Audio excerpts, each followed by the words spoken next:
நீங்கள் பார்த்துக் கொண்டிருப்பது நமது கேப்டன் டிவி. இளைஞர்களின் இதய துடிப்பு. பிரசாத் லேப் இந்த மேடை அதிக நேரங்கள் நாங்கள் செலவிட்ட மேடை. அதிக நேரம் அதிக விழாக்களில் நான் இன்னும் பலர் ஒருவரோடு பங்கெடுத்து செலவிட்டோம். பல தருணங்கள் ஒன்றாக பயணித்தோம். பூஜையாக இருக்கட்டும், படம் சில படம் பார்க்குறதா இருக்கட்டும், ஆடியோ லான்ச். என் கையிலும் தயாரிப்பாளர் கே ராஜனின் அந்த இரும்பு கரங்களும் சேர்ந்து பல இசை தட்டுகளை வெளியிட்டிருக்கிறோம்.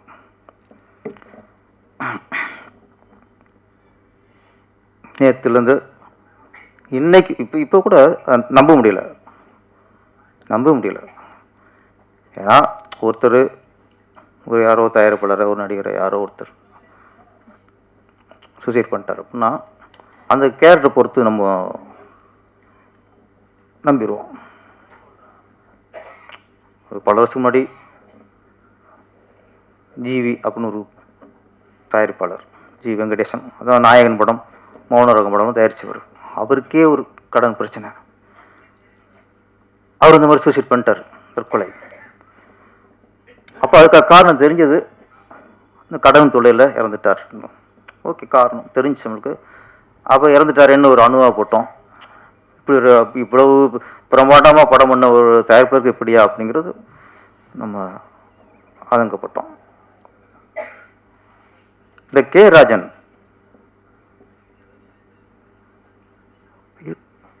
ஒரு தைரியத்தின் அடையாளம், துணிச்சலின் அடையாளம். எவ்வளவு தன்னம்பிக்கை!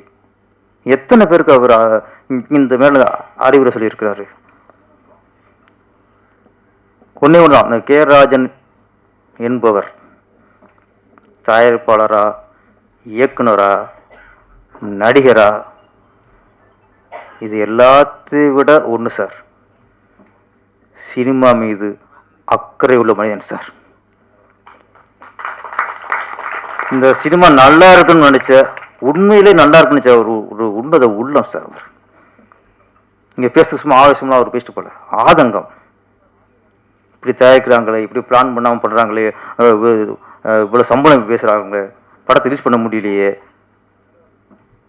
தியேட்டர் நம்ம கையில் இல்லையே, பொய் கணக்கு கட்டுறாங்களே, எத்தனை விஷயங்கள் சினிமாவில் இருந்துச்சு. அத்தனைக்கும் குரல் கொடுத்த ஒரே மனிதன், ஒரே ஆள், கே ராஜன்.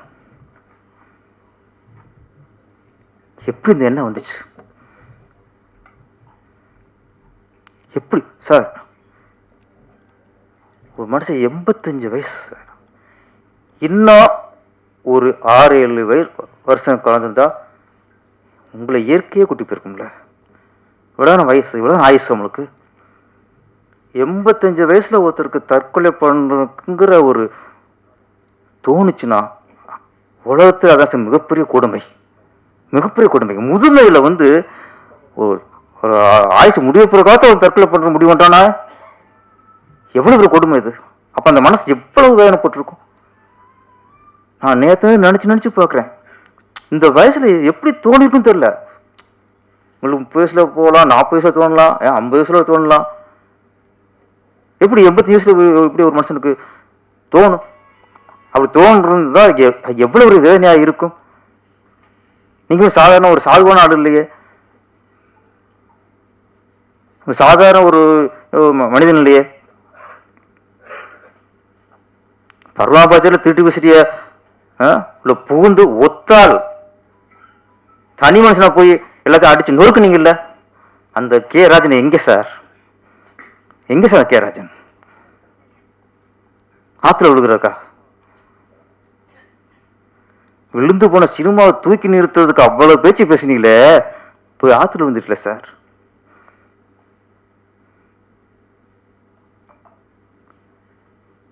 புரியல நம்மளுக்கு. அப்போ எதை நம்புறதுன்னு தெரியல. ஒருத்தர் இவ்வளோ தைரியமாக இருக்காரு, இவ்வளோ துணிச்சலாக இருக்காருன்னா அப்போ அங்கேயும் விதி விளையாடுது. என்ன பிரச்சனைங்கிறது நம்ம யாருக்கும் தெரியாது, என்ன யாரும் தெரியாது. ஆனால் ஒரு விஷயம் சொல்லுவார் சார், நான் வந்து டோட்டலாக எல்லாத்தையுமே நான் ஒரு விஷயத்தை ஓப்பனாக சொல்கிறேன். இங்கே பல இசை வீட்டுக்கு நான் வந்திருக்கிறோம். அங்கே உள்ள ரூமில் பேசுவோம். என்கிட்ட ஒரு 2-3 தடவை ஒரு விஷயம் பேசியிருக்காரு. எங்கிட்ட மட்டும் இல்லை, சில உட்கார பேசியிருக்காரு. அப்போ தான் அவர் முகத்தில் ஒரு கவலையை பார்த்தோம். மற்றெல்லாம் போர்டு அவர் ஆட்டுக்கு ரொம்ப அப்படி இருப்பார், இரும்பு மனித மாதிரி இருப்பார். நான் நிறைய பேருக்கு கடன் கொடுத்துருக்கேன். என்கிட்ட கடன் வாங்கும்போது அவ்வளவு அவங்க சூழ்நிலை சொல்லி நாமள பாவம் பார்த்து கோடிக்கணக்கில் என் கடன் வெளியே இருக்குது. ஆனால் ஒரு ரூபாயை திரும்பி தர மாட்டேங்கிறான். கேட்டு பார்க்குறேன், தர மாட்டேங்கிறான். இந்த ஒரு விஷயம் மட்டும் அவர் பர்சனலாக எங்களுக்கு தெரியும். நிறைய பேர் கடன் கொடுத்து அவனால் வாங்க முடியலைங்கிற மட்டும் தெரியும். ஆனால் எனக்கு என்ன, இது வந்து அவருக்கு அவருடைய மரணத்துக்கு காரணமாக இருக்குமான்னா அது தெரியல. நம்ம பணம் கொடுக்க வேண்டிய இருக்குன்னா தான் அது வரும். போனால் போயிட்டு போகுது, 5 கோடியா 10 கோடியா தரலையா போ அப்படின்னு நினைக்கிறாலும் ராஜன் சார் இந்த முடிவு எடுத்தது பெரிய விஷயம். என்னென்னா இப்போ இன்ட்ரெஸ்ட் என்ன சார், இப்போது ஒரு தயாரிப்பாளர் இறந்துட்டாலே படம் பண்ணி கடனாளாகி இறந்துட்டாருங்கிற மாதிரி தான் எல்லோரும் பேசுகிறாங்க. இப்போ பேசுகிறாங்க. அதுக்கும் வாய்ப்பு இல்லை. அவர் படம் பண்ணி பல வருஷம் ஆகிப்போச்சு, அதுக்கும் வாய்ப்பு இல்லை. ஆனால் இன்ட்ரெஸ்ட் நான் சொல்கிறேன், அவர் இந்த நேரத்தை சொல்லிக்கிறது சினிமாவுக்கு படம் பண்ண வரணும். எல்லாரும் நிறைய படம் பண்ண வராங்க, எல்லாம் வாங்க, நல்ல படம் பண்ணுங்க. ஒரு வர தயாரிப்பாளர்கிட்ட ஒரே ஒரு ரிக்வெஸ்ட், நீங்களாம் படம் பண்ண வந்தால் தான் சினிமா வாழும். சார் சொன்ன மாதிரி பிடிச்சி வந்துட்டே இருந்தா நீங்கள் பண்ணும்போது நாங்கள் சம்பாதிக்க முடியும், நாங்கள் சாப்பிட முடியும். ஆனால் எங்களுக்கு சோறு போட்டுட்டு எங்களுக்கு சம்பளத்தை கொடுத்துட்டு யாருக்குமே அந்த சம்பள பாக்கி இல்லாமல் எல்லாத்துக்கும் நீங்கள் இது பண்ணிவிட்டு உங்களுக்கு எதுவும் கிடைக்காம போயிருதில்ல சார். 3 கோடி 4 கோடியை பணம் போட்டு படம் பண்ணுறீங்க, யாருக்கும் பாக்கி இல்லை. இப்போ நான் படம் டேரக்டர் வச்சுக்கல, எனக்கு பணம் பாக்கி நான் ஒன்று கம்மி கொடுத்துருவேன். பெப்சியில் கேமராமேனுக்கு பணம் வரல அப்படின்னா அவர் சங்கத்தில் கம்மி கொடுத்துறாரு. ஒரு மேக்கப் மேனுக்கு பேலன்ஸ் இருக்குன்னா அவர் போய் அவர் சங்கத்துக்கு கம்மி கொடுத்துறாரு. அப்போ இந்த சங்கங்கள்லாம் என்ன பண்ணுது, அவங்க டெக்னீஷியனுக்கு என்னென்ன தேவையோ வாங்கி கொடுத்தா படம் ரிலீஸ் பண்ண முடியும். அப்போ 3 கோடி 4 கோடிக்கு படம் பண்ணுற ஒரு ப்ரொடியூசர் வந்து எல்லாருக்கும் செட்டில் பண்ணால் தான் படத்தை ரிலீஸ் பண்ண முடியும். ஏன்னா எல்லா டெக்னீஷியனுக்கும் சங்கம் இருக்குது இன்னைக்கு. ஆனால் நீங்கள் 3 கோடி 4 கோடி எல்லாம் செட்டில் பண்ணிட்டு படத்தை ரிலீஸ் பண்ணிவிட்டு அந்த 4 கோடிக்கு பிடிச்சது கிடைக்குதா? லாபம் தேவையில்லை, போட்ட காசு கிடைக்குதா? விழிப்புணர்வு வேணும் சொல்லணும். படம் வர்றவங்களுக்கு எல்லாருமே வியாபாரம் இருக்கணும், அவங்களும் சம்பாதிக்கணும், நம்மளையும் சம்பளம் கொடுக்கணும். அப்போ புதுசாக வர தயாரிப்பாளர்கள் தயவுசெய்து சொல்கிறேன், நீங்கள் படம் பண்ண வாங்க. அதே நேரத்தில் ஒரே ஒரு விஷயம், நீங்கள் யாரை வச்சு படம் பண்ணுறீங்க, யார் டைரக்டர், யார் ஹீரோ, என்ன பட்ஜெட். நீங்கள் ஒரு முறை தயாரிப்பாளர் சங்கம்னு ஒன்று இருக்குது, அங்கே நிறைய சீனியர்ஸ் இருக்காங்க, நிறைய வழிகாட்டிலாம் இருக்காங்க, நிறைய படம் பண்ண அனுபவம் இருக்காங்க.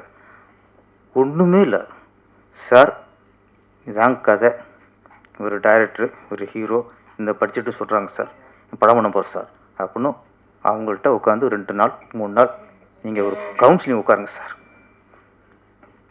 தேவையில்லாத செலவுலாம் பண்ண விடாமல் அவங்க பார்த்து ஓரளவு ஐடியா சொல்லுவாங்க.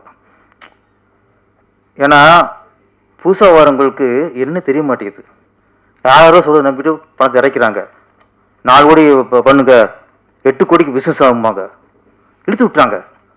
புதுசாக என்ன தெரியும் சினிமா பற்றி? சாக்லேட்டு 1 கோடி போகுது, தியேட்டர்கள் 2 கோடி போகுது, ஓடிடி ஃபிளாட்ஃபார்ம் அதுக்கு 2 கோடி போகுது. மயங்கிறாங்க சிலர். சினிமா வந்து நான் என்ன இது எதுக்கு சொல்கிறேன்னா, சினிமா நல்லா இருக்கணும்னு இப்போ சொல்கிறேன். நான் வந்து டெக்னீஷியன் தான், நான் ஒரு தொழிலாளி தான். இருந்தால் சொல்கிறேன், சினிமா நல்லா இருக்கணும்னா முதல்ல தயார் பண்ணா இருக்கணும் சார். ஒன்றுமே மாதிரி போயிடுச்சு. ஒரு பிடிச்சி வர்றாங்க, அடுத்த படம் பண்ண போகிறதில்ல. ஒரு பிடிச்சி வர்றாரு, ஒரு படம் தான். எத்தனை நாள் தாங்குங்கிறேன். வரக்குள்ள ஒரு படம் பண்ணிட்டு இருந்தாங்கன்னா எத்தனை காலம் சினிமா ஓடும்? வர ப்ரொடியூசர் வந்து ஒரு 5-6 படமாவது பண்ணாதான் ரவுண்டில் இருக்கும். இப்படி ஒன்று எத்தனை வருவாங்க? அது மாதிரி இப்போ ஒரு ராஜன் சார் இறந்தவங்கன்னு கடன் தொல்லைன்றாங்க. அது இருக்க வாய்ப்பு இல்லை. இருந்தால் நான் சொல்கிறது இந்த சமயத்தில் சொல்கிறது, தயாரிப்பாளர் நல்லா இருக்கணும், அவங்க போட்ட காசு எடுக்கணும் அப்படிங்கிறக்காக கொஞ்சம் உஷாராக நீங்கள் யாரோ சொல்கிற பேச்சு கேட்டலாம் பணத்தை இறைக்கிறாதீங்க. நீங்கள் போட்ட காசு வரணும் அப்படின்னா நீங்கள் புடிசில் கன்சிடர் பண்ணுங்கள். அனுபவசல்கிட்ட கேட்டுங்க, அனுபவசலை கூட வச்சுங்க தயவுசெய்து. அப்போ தான் கொஞ்சம் நீங்கள் யாரும் ஏமாறாமல் இருப்பீங்க. சில பேர் வருவாங்க, ஆசைக்கு படம் எடுப்பாங்க, வந்தால் வருது போனால் போகுது, அது பிரச்சனை இல்லை. நான் ரோடு எடுக்கிறேன், பையன் ஹீரோ, அவனுக்காக 3 கோடி இருக்கிறேன், அது லாபம் தேவையில்லை, அது பிரச்சனை இல்லை நம்மளுக்கு. அப்படின்னா கூட அதில் தேவையான செலவு பண்ணணும்ல.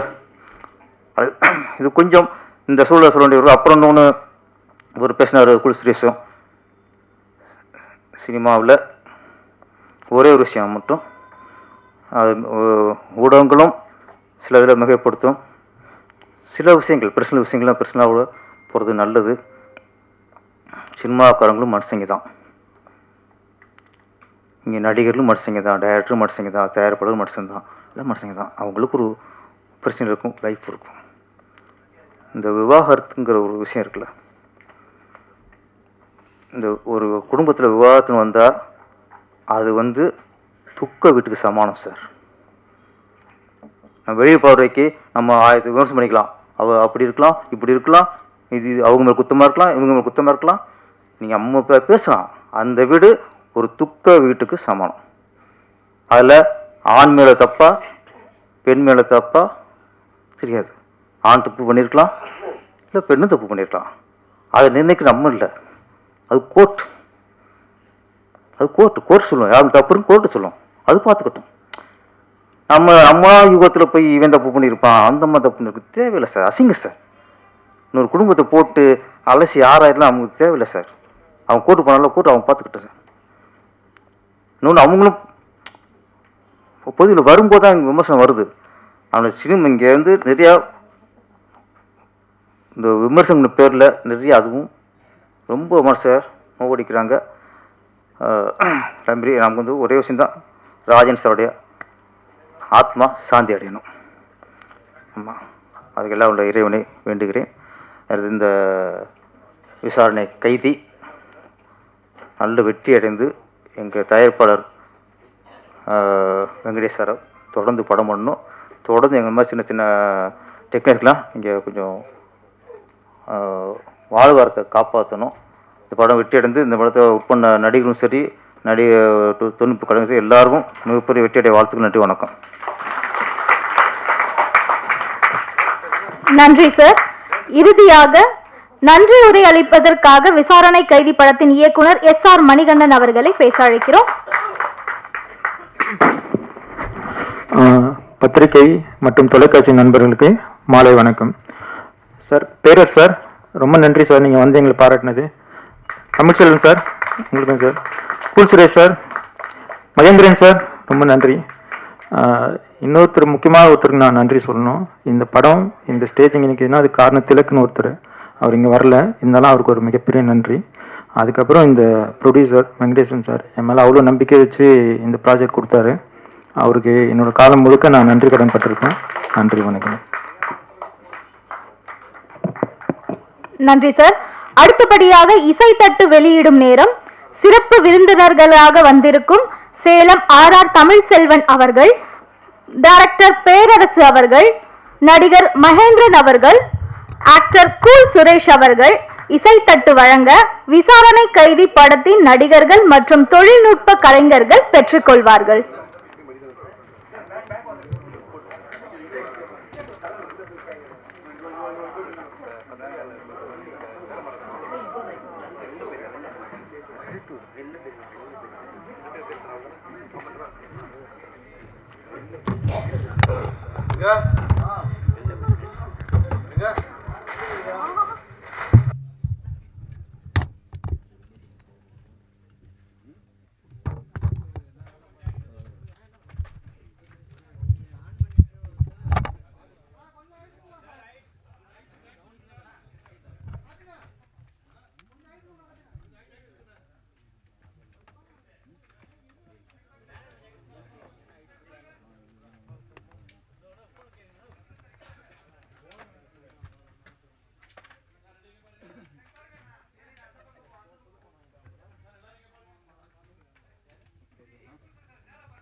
ஓகேண்ணா.